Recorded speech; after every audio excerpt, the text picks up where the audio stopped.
Hola, ¿qué tal? Buenas tardes. Mi nombre es Mariana Yusenin Martínez Troche. Soy estudiante de la Universidad Univer Millennium en la carrera de Derecho Ejecutivo.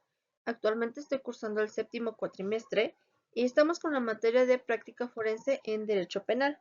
Les voy a presentar mi producto final con el tema Providencias precautorias y medidas cautelares.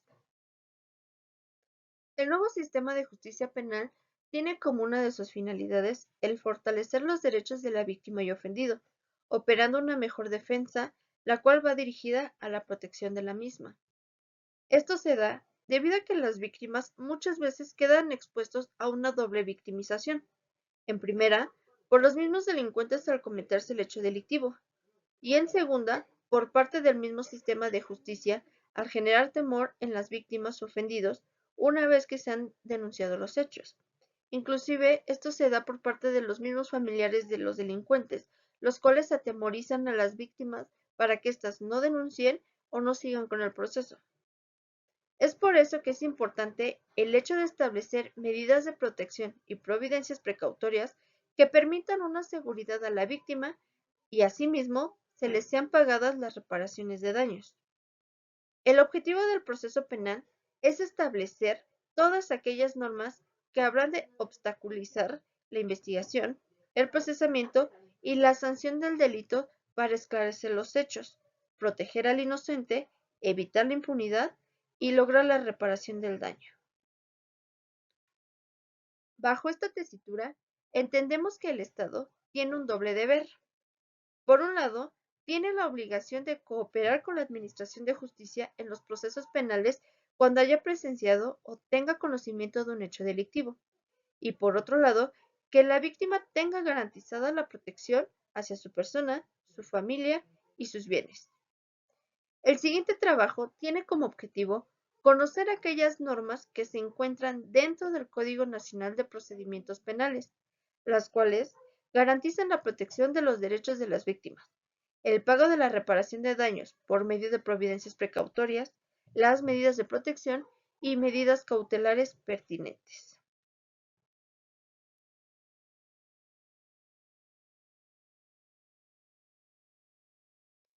Bien, las providencias precautorias se entienden como aquellas medidas impuestas por el juez que garantizan la reparación del daño y estas pueden ser solicitadas por la víctima, el ofendido o el Ministerio Público.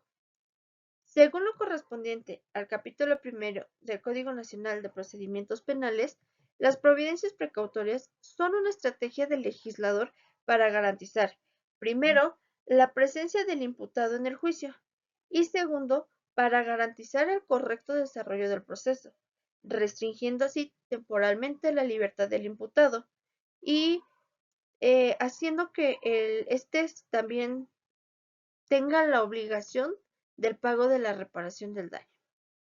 Para esto, el juez considerará los datos de prueba de los cuales se desprenda en la investigación para la reparación de este y la probabilidad de que el imputado será responsable de pagarlo. ¿Solo se pagan los daños materiales? Pues bien, una de las modificaciones que se hicieron en el nuevo sistema de justicia penal fue el no solo centrarse a que el delincuente estuviera tras las rejas, pagando una pena equitativa al daño causado, pensando que de esta forma se iba a resarcir el daño de las víctimas. Por ejemplo, el caso de un matrimonio, el cual fue víctima de robo con violencia por parte de 3 personas, despojándolos de sus celulares y dinero. Para infortunio de los delincuentes, estos son detenidos. El matrimonio levanta el acta correspondiente y este termina todo el proceso, dejando a los delincuentes con una pena de 3 años. La pregunta es, ¿ya con esto queda reparado el daño? ¿Se restituyeron los objetos robados, o sea, los bienes patrimoniales? ¿Qué pasa con el daño psicológico?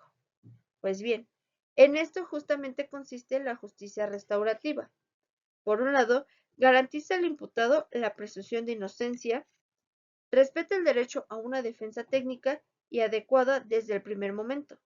Y por otra parte, se le garantiza a la víctima la reparación y la protección de su integridad en todo el proceso. Con respecto a la pregunta inicial, según el artículo 109 del Código Nacional de Procedimientos Penales, la víctima u ofendido tiene derecho a, primero, solicitar medidas de protección, providencias precautorias y medidas cautelares. Y dos, a que se le garantice la reparación del daño durante el procedimiento en cualquiera de las formas previstas en este código. Es así que el Estado exige al condenado la restitución de los bienes jurídicos al estado anterior a la comisión del delito. Si no fuera posible, la indemnización de los daños material y moral, así como los perjuicios ocasionados, incluyendo el pago de tratamientos curativos que como consecuencia del delito sea necesario para proveer para la recuperación de la salud de la víctima, ya sea esta física o psicológica. Entonces, la respuesta sería no. Actualmente, no solo es el daño material el que se está obligado a pagar. ¿En qué momento se solicitan las providencias precautorias? Para que el juez pueda decretar estas providencias, se deberá proporcionar dentro de la denuncia todos los datos de prueba que puedan acreditar la posible reparación. Por lo tanto, estas providencias deberán ser solicitadas desde el escrito de formulación de acusación y decretadas antes de la denuncia de la audiencia inicial. Conforme al artículo 138 del Código Nacional, fracción segunda, párrafo 3 y cuarto, estas podrán modificarse, revisarse, sustituirse o cancelarse a petición del imputado o de terceros, siempre y cuando se escuche primero a la víctima u ofendido y al MP. Las providencias precautorias podrán ser canceladas si el imputado garantiza o paga la reparación del daño, si fueron decretadas antes de la audiencia inicial y el imputado no las promueve.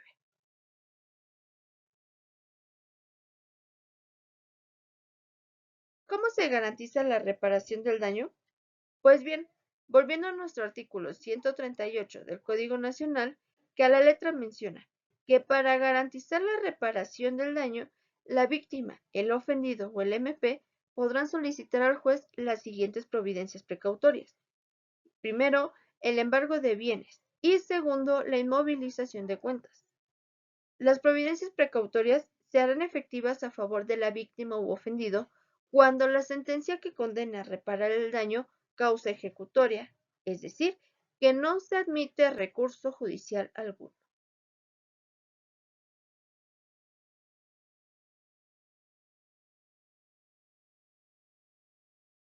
Medidas de protección. Cuando se denuncia si se considera que la integridad de la víctima o ofendido puede estar en riesgo, se solicitan a las autoridades correspondientes. La finalidad de estas medidas es brindar cuidado, seguridad e integridad a las personas involucradas en el hecho que se denuncia, ya que en ocasiones, durante las investigaciones, pueden presentarse situaciones de riesgo para las personas involucradas. Es un hecho incontrovertible que los jueces familiares son los más solicitados por las víctimas, en su mayoría de género femenino, para pedirles que emitan medidas de protección a su favor, para ellas o para sus hijos, a efecto de salvaguardarlas de su pareja. ¿Por qué se solicitan o se imponen? Bien, según el artículo 140 del Código Nacional de Procedimientos Penales, menciona que cuando se trata de delitos que no merezcan prisión preventiva oficiosa y el Ministerio Público determine no solicitarlas como medida cautelar, podrá disponer de la libertad del imputado e imponerle una medida de protección. Cuando el Ministerio Público decrete la libertad del imputado, lo prevendrá a fin de que se abstenga de molestar o afectar a la víctima o ofendido y a los testigos del hecho, a no obstaculizar la investigación y comparecer cuantas veces sea citado para la práctica de diligencias de investigación, apercibiéndolo de imponerle medidas de apremio en caso de desobediencia justificada. ¿Qué tipos de medida existen? Pues bien, según el artículo 137 del Código Nacional de Procedimientos Penales, el Ministerio Público, bajo su más estricta responsabilidad, ordenará fundada y motivadamente la aplicación de las medidas de protección idóneas, siendo las siguientes: contamos con un catálogo de 10 medidas que van desde la prohibición de acercarse o comunicarse con la víctima u ofendido, la limitación para asistir o acercarse al domicilio, la separación inmediata del domicilio, la protección policial, el auxilio inmediato, la vigilancia en el domicilio e inclusive el traslado de la víctima u ofendido a refugios o albergues temporales hasta que éste se sienta seguro. ¿Cómo se solicitan? Pues bien, la víctima solicita al Ministerio Público esta medida de protección. El Ministerio Público recibe la solicitud y determina qué medida de protección sería idónea. Esta pasa a manos del juez de control, el cual ratifica, cancela o modifica esta medida. Una vez hecho eso, regresa con el Ministerio Público, el cual hace del conocimiento a la víctima qué medidas fueron aceptadas y aplicadas. Dentro de los 5 días siguientes a la imposición de estas medidas de protección previstas en las fracciones primera, segunda y tercera del artículo 137, deberán celebrarse audiencia en donde el juez podrá cancelarlas o bien ratificarlas o modificarlas mediante la imposición de las medidas cautelares correspondientes. Estas fracciones van en la prohibición de acercarse o comunicarse con la víctima, la limitación para asistir o acercarse al domicilio de la víctima o bien la separación inmediata del domicilio. El tiempo establecido para la aplicación o el cumplimiento de estas medidas cautelares es inmediata, así como de las providencias precautorias, el cual es un lapso de 60 días hábiles con una ampliación de 30 días hábiles.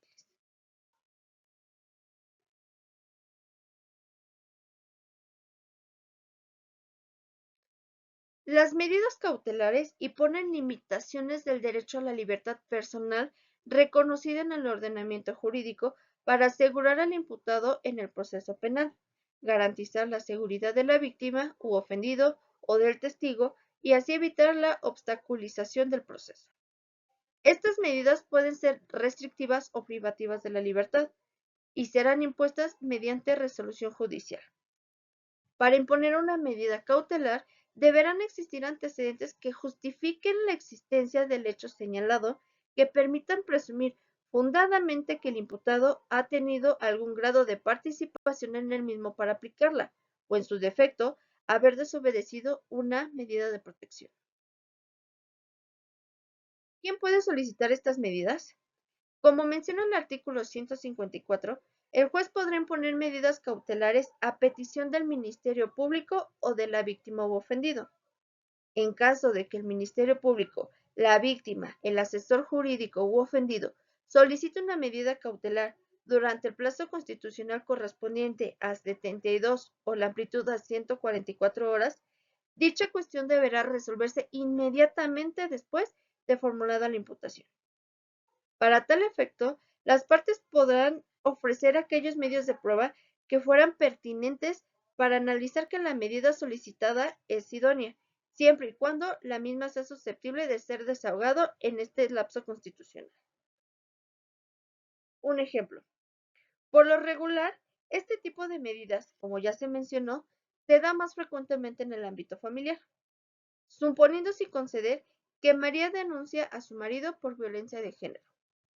Para efectos de llevarse la investigación, a Juan se le conceden medidas de protección solicitadas por María, con razón de ser el papá de sus hijos, las cuales consisten en la separación inmediata del domicilio y la prohibición de acercarse al domicilio de María y sus hijos. Esto a Juan no le importa e incumple asediando a María. En este caso, María hace del conocimiento al juez que Juan no está cumpliendo con esta medida, generando que Juan se haga acreedor a una medida de premio como una advertencia. Juan vuelve a reincidir y vuelve a incumplir con esta medida de protección. María nuevamente hace del conocimiento al juez sobre la conducta de Juan y al existir un antecedente de desobediencia ya se amerita la aplicación de una medida cautelar. Estas medidas son aplicadas de la menos lesiva a la más lesiva, en donde el juez de control deberá tomar en consideración los argumentos que las partes ofrecen o la justificación que el fiscal realice, así como justificar las medidas o las razones de la medida aplicada. Además, se debe de tomar en cuenta la aplicación de los criterios, como son la mínima intervención, y por qué la medida cautelar en aplicar es la prisión preventiva, la cual esto solo se aplica cuando ninguna de las medidas cautelares garantice la presencia del imputado en el proceso, la seguridad de la víctima o ofendido y la obstaculización del proceso, según las circunstancias particulares de cada persona. Para determinar la idoneidad y proporcionalidad, se podrá tomar en consideración el análisis de evaluación de riesgo realizado por personal especializado en la materia, de manera objetiva y neutral. Pero, ¿cuáles son estas o cómo se evalúan?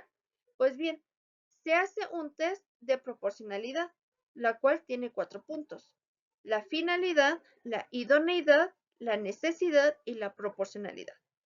La finalidad es evitar cualquiera de los 3 riesgos procesales que podemos encontrar en nuestro código, que son la sustracción, la obstaculización y el riesgo, los cuales los podemos encontrar en los artículos 168, 169 y 170 del Código Nacional de Procedimientos Penales.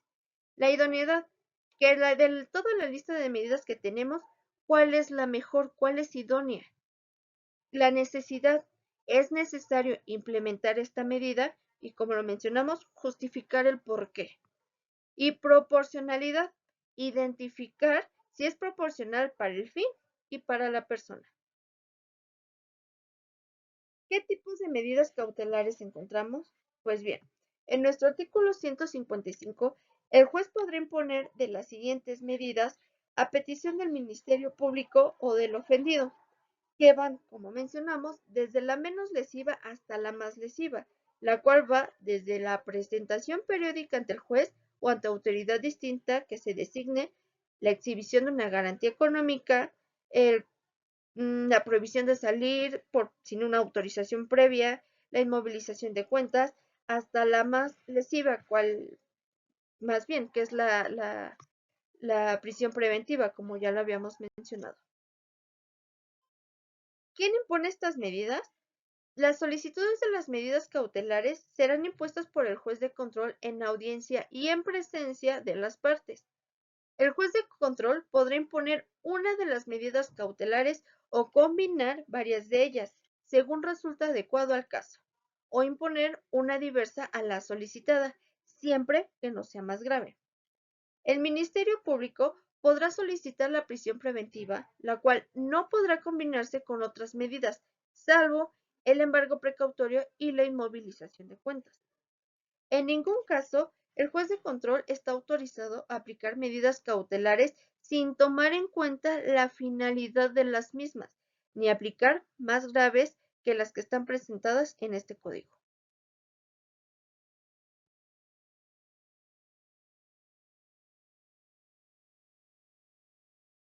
Bien, como conclusión, en el antiguo sistema penal acusatorio, todo era rígido y escrito, en donde la etapa de investigación era totalmente discrecional, además de que el juez tenía las funciones de investigar y dar el fallo, impidiendo la imparcialidad y originando que existiera una deficiencia sobre la forma en que se desarrollaba la indagación. Terminadas las supuestas investigaciones, solo se basaban en presunciones de participación, sometiendo al imputado a la prisión preventiva mientras se desarrollaba toda esta etapa, aunque al final se probara la inocencia de éste. Es decir, no existían alternativas para llevar el proceso en libertad, o en su defecto, para pagar la reparación de los daños, o la imposición de medidas de protección o medidas cautelares mientras concluye la investigación, siempre y cuando el delito lo amerite o no sea perseguido por oficio. En el nuevo sistema, la fase de investigación, la cual es llevada por el Ministerio Público, es meramente preparatoria para determinar el curso posterior del caso. En esta etapa, se deben seleccionar qué casos se investigarán según parámetros de un sistema penal racional. Una vez determinados estos casos a investigar, los fiscales deberán velar por la correcta aplicación de estas medidas, con la debida investigación y acumulación de pruebas en el evento de una acusación.